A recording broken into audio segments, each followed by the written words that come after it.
Bienvenue pour cette exploration d'un coin de Tokyo, peut-être un peu moins sur les radars, mais plein de surprises. Nishi-Nippori. Oui, bonjour. Les sources qu'on a consultées, que ce soit des blogs ou des guides, le décrivent bien. Un endroit où l'histoire côtoie le quotidien, mais d'une façon assez spéciale. C'est ça, un mélange fascinant, en effet. C'est d'abord un carrefour, un nœud de transport, avec plusieurs lignes importantes. Très pratique. Mais au-delà de ça, les récits insistent sur une atmosphère particulière. C'est vivant, ça bouge, mais ça garde un charme ancien tout en étant bien ancré dans le présent.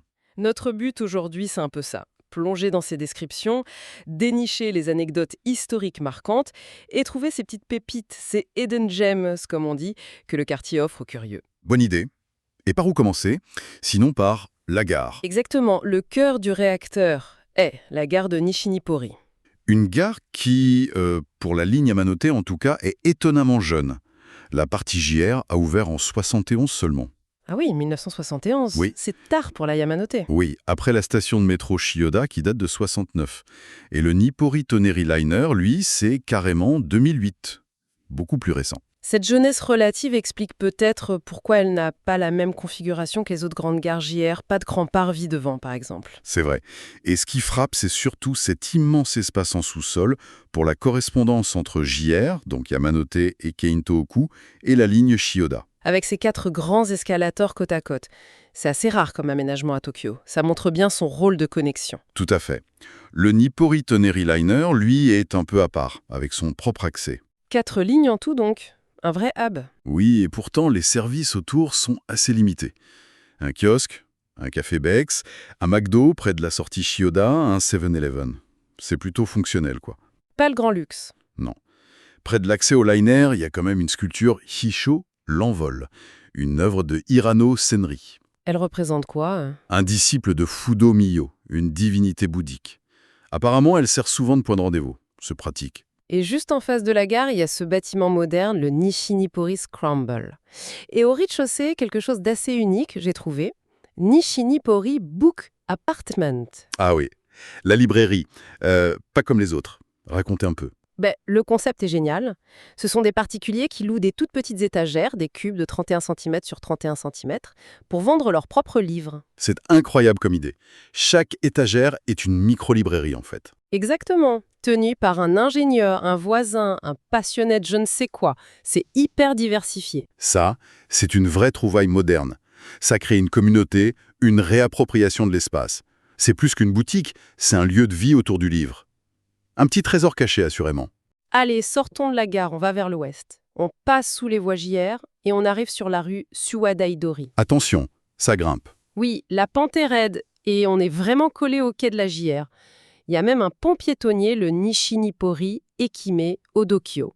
Les sources le signalent comme un spot photo un peu secret pour les fans de train. On a une vue directe sur les quais. Ah, intéressant. Et si on prend les escaliers depuis ce pont, on débouche sur le parc Nishi-Nippori. Qui aujourd'hui a l'air assez simple, non? Une aire de jeu? Oui, des balançoires, un toboggan, une barre fixe très haute, on se demande pourquoi.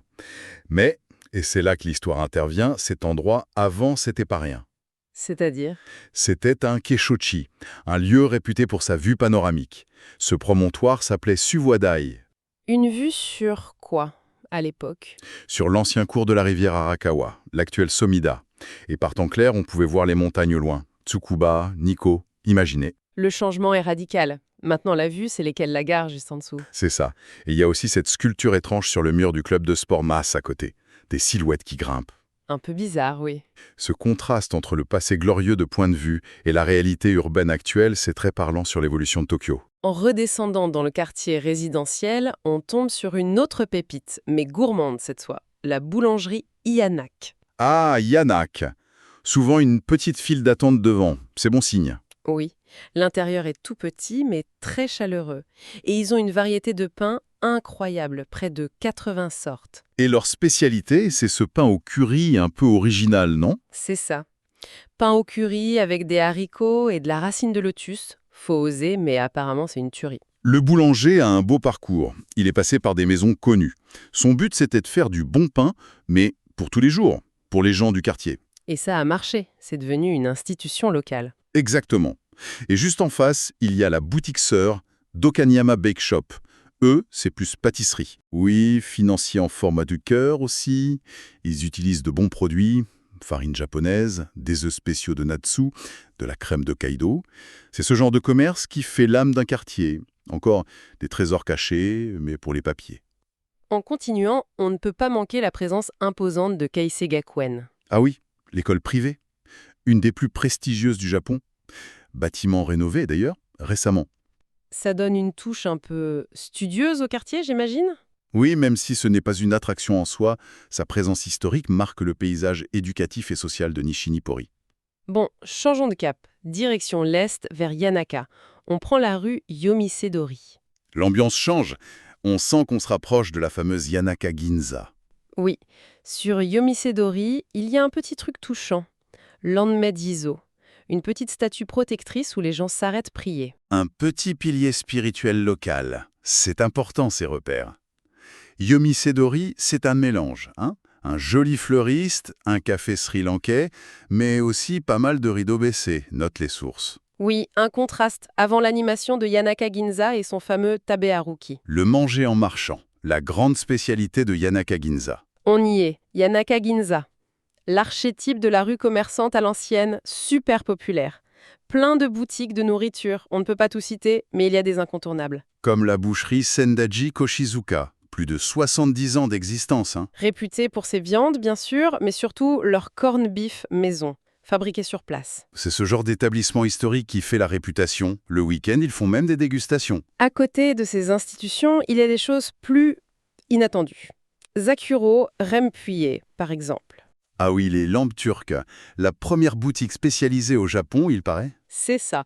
Et on peut même faire un atelier pour créer sa propre lampe mosaïque. Assez sympa comme idée. Ça montre que la rue vit, qu'elle intègre de nouvelles choses, des influences d'ailleurs. Elle ne se fiche pas. Une autre boutique qui m'a marqué par son nom et son concept, c'est Jakuna Hankoya Shinimogurui. Ah, la boutique des tampons diaboliques à son tordre de rire. Excellent nom. Oui. Ils font des hanko, les seaux personnels japonais, mais avec des dessins super drôles, personnalisés. On peut en faire un en 30 minutes. Génial. Détourner un objet aussi formel que le hanko en truc fun, c'est typique de l'esprit créatif qu'on peut trouver ici. Ça, c'est un trésor caché pour amener un souvenir original. Et bien sûr, la nourriture. Le tabeyaruki. Le roi ici, c'est peut-être le yanaka menchi de la boucherie Nikunosato. La croquette de bœuf haché. Un classique, pas cher, facile à manger en marchant. La boutique est couverte de dédicaces de célébrités. C'est dire si c'est populaire. Absolument. C'est ça, Yanaka Ginza a attiré les touristes mais gardé une âme locale. Grâce à cette culture du tabeharuki et ce mélange d'enseignes très anciennes et de concepts plus récents, parfois un peu fous. C'est ce qui fait son charme. Et quand on arrive au bout de la rue, on a ces fameux escaliers. Yayake Dandan, les escaliers du crépuscule. La vue plongeante sur Yanaka Ginza depuis le haut, surtout au coucher du soleil, c'est la photo à faire. L'image carte postale du quartier. C'est vrai que ça capture bien l'ambiance un peu nostalgique. Mais juste à côté, en allant vers la gare de Nippori, il y a un témoignage historique bien plus discret et poignant. Oui, on approche du temple Kyoji, un temple de la secte Nichiren qui date de 1655. Et sur sa porte principale, la Sanmon. On voit des impacts de balles, c'est incroyable. Ça date de quand exactement? De 1868. De la guerre de Boshin, la bataille d'Uino. C'est un épisode marquant de la fin du shogunat. Racontez. Le temple avait caché des membres de la Shogitai, des troupes loyales au shogun. Et les troupes impériales en face ont attaqué le temple. Ces impacts sont les cicatrices de cet assaut. C'est saisissant de voir ça, ces traces physiques, sur une porte si ancienne. Ça nous connecte directement à l'histoire d'une manière très forte. Bien plus qu'une plaque commémorative, oui. C'est l'histoire gravée dans le bois. Un vrai trésor historique, souvent méconnu des visiteurs qui passent devant sans savoir. C'est très émouvant. Tout à fait. Et pour finir notre balade, un dernier point de vue très différent. Près de la gare de Nippori, le pont Shimo-Goinden-Bashi. Surnommé le train-muséum par les connaisseurs. Et on comprend pourquoi. La vue sur les voies ferrées est juste spectaculaire. Un nombre incroyable de lignes qui passent là. Local, express et même le Shinkansen. On parle de 2500 passages de train par jour. C'est un balai incessant. Même sans être fan de train, c'est fascinant de voir tous ces modèles, ces couleurs, cette vitesse. Ça donne une idée de l'échelle du réseau ferré de Tokyo. C'est une attraction unique et gratuite. Après les ruelles historiques, ça montre une autre facette, celle de la modernité et de l'infrastructure. Ça boucle bien la boucle entre le passé et le présent de la zone. Alors, si on résume cette exploration de Nishinipori et ses alentours, qu'est-ce qu'on retient? D'abord, une grande diversité.